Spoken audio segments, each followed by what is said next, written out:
Hi friends, welcome to my channel. I'm Sarah Martin with the Contoured Chemist.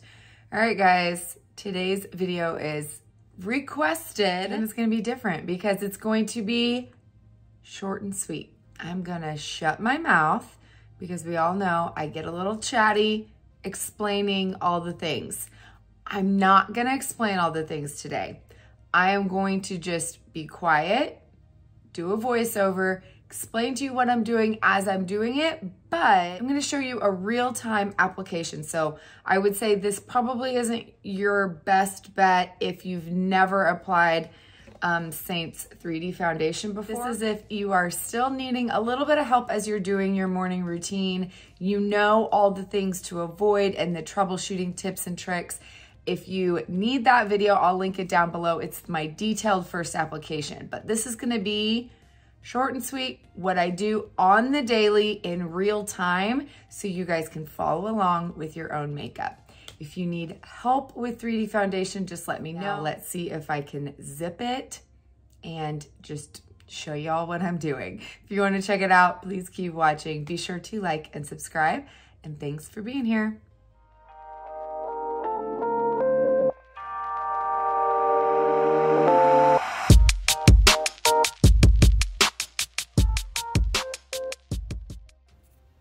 Okay friends, let's do this. I've already applied my glow screen and allowed that to soak in, and also used my Thank Me Later on my eyes for my eye primer. And of course, most importantly, I have prepped my Perfector sponge and I'm going to allow it to sit out and air dry while I'm doing my face.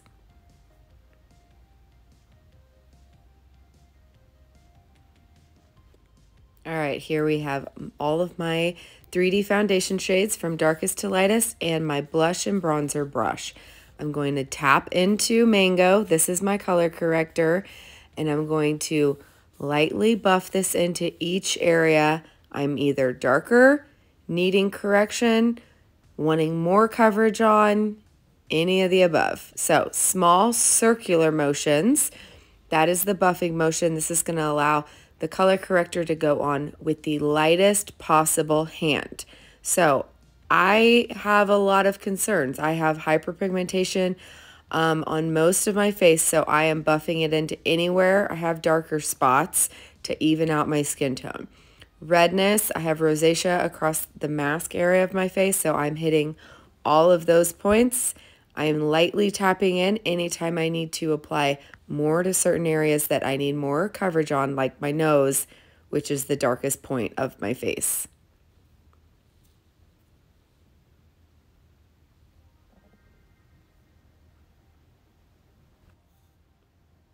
All right, now I'm going to switch to the blend brush. I'm going to use the small end because it is more detailed and more dense, so I can go ahead and color correct my eyelids and anything around my eyes that blush brush cannot reach.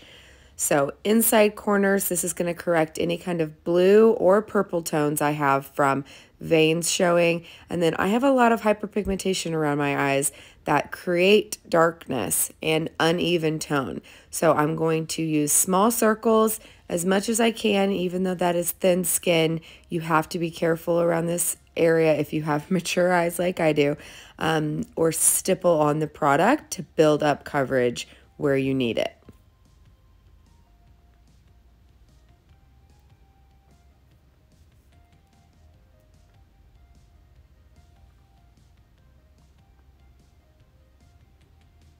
And poking myself in the eye.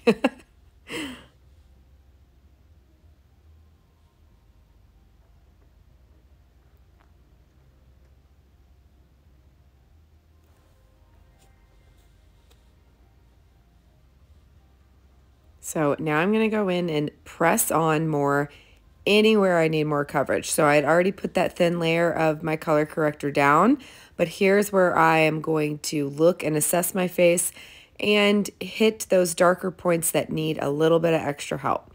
So I'm pressing on more on my nose because I have a lot of darker points. My entire nose is darker. I'm hitting around the small areas of my nose that, again, that blush brush cannot reach, and then any darker points of hyperpigmentation that need extra coverage.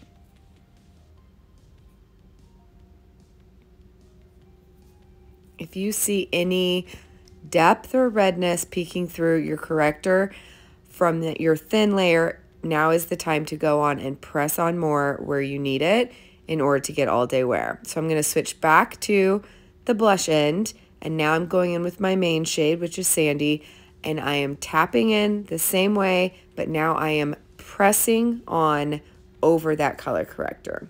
It's important not to buff at this step or you're going to move all of that coverage you just placed. So I'm just going to press or stipple, and I'm not going to move the corrector I just put down.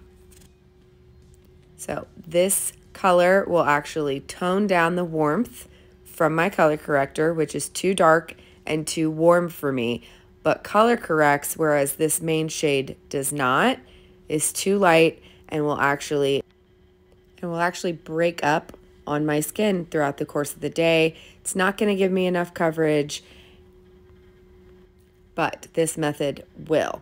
So that's going to help me stay matching using that main shade, and of course we're building up coverage by applying it in this way.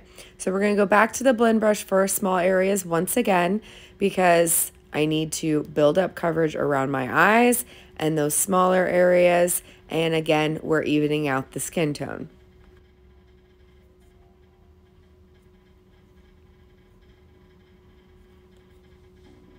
Now it's contour time. So we're going to pick up the detail brush.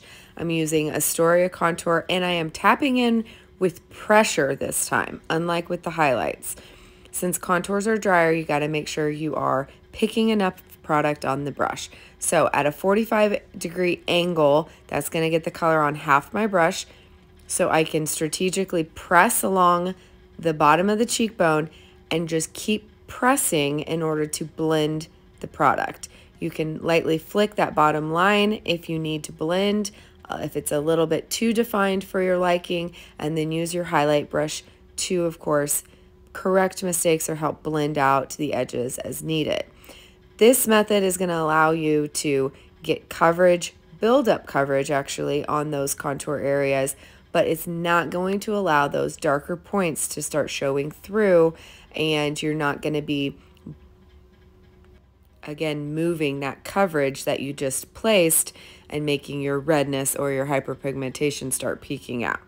So we're going to just place it along the hairline to frame the face. We're going to blend up into the hairline and then again down into the highlight so you get a nice ombre. We don't want a harsh contour line along the forehead. Okay, we're also going up under that jawline and blending down the neck so we don't have any harsh lines to carve out our jaw. And then you can use your finger to do a quick, easy nose contour just by rubbing your fingers together and going along that bone of your nose where it starts curving downward, doing 2 stripes down the center and under that bottom lip to give a poutier lip. So now we're going to go in with the blend brush again. Again, I like to use a smaller brush for the accent brightener, and this is Aura. So this is my lightest, brightest shade that I cannot wear at all unless I use this method of layering it over my darker shades. Any shade too light is going to just break up on the skin, show an increase of texture, and it's not going to sit right. But you are able to get that brightened look under your eyes if you are strategically placing the color. So I'm just going to do small triangles to add brightness to the center of my face, down the contour stripes so that I get that slimmed look to the nose, and that way we are bringing attention to our eyes with our accent brightener. And it also increased coverage in those areas.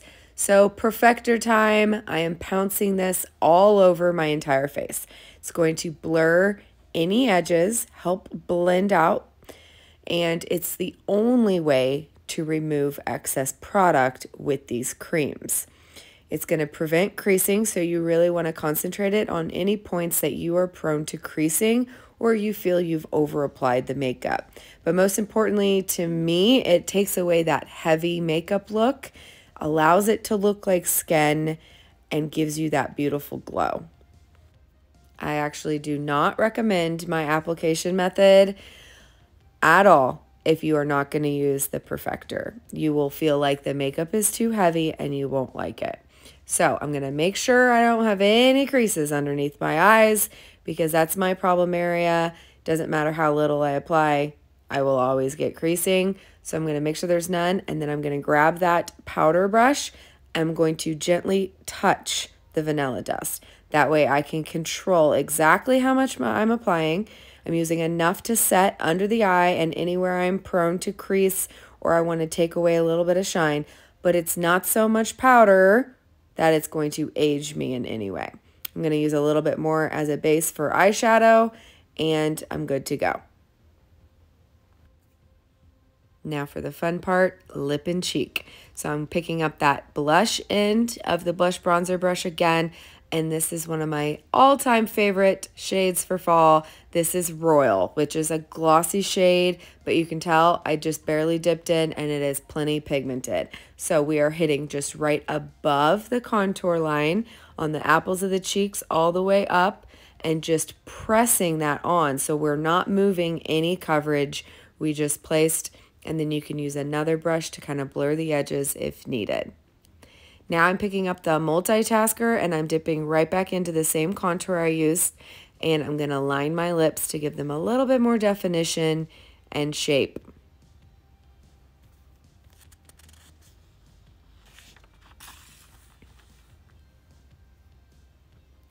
And I'm just going to use a touch of Royal with my finger to give a little bit of a wash of a color.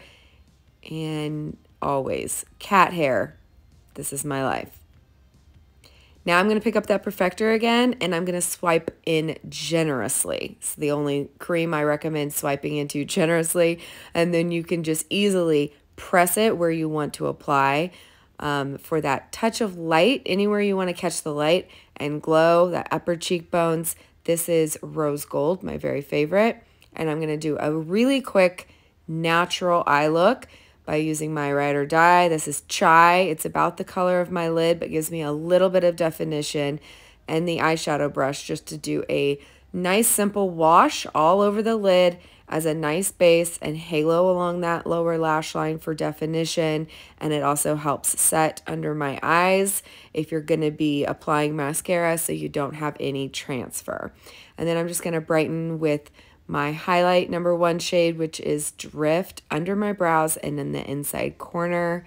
And of course, filling in my brows with the line brush, and this is my trusty Trust eyeshadow. I'm just going to follow the natural shape of my brows and give them a little bit more definition, fill in any sparse holes, and then of course use that spoolie to blend out so that I don't have any harsh lines, and repeat.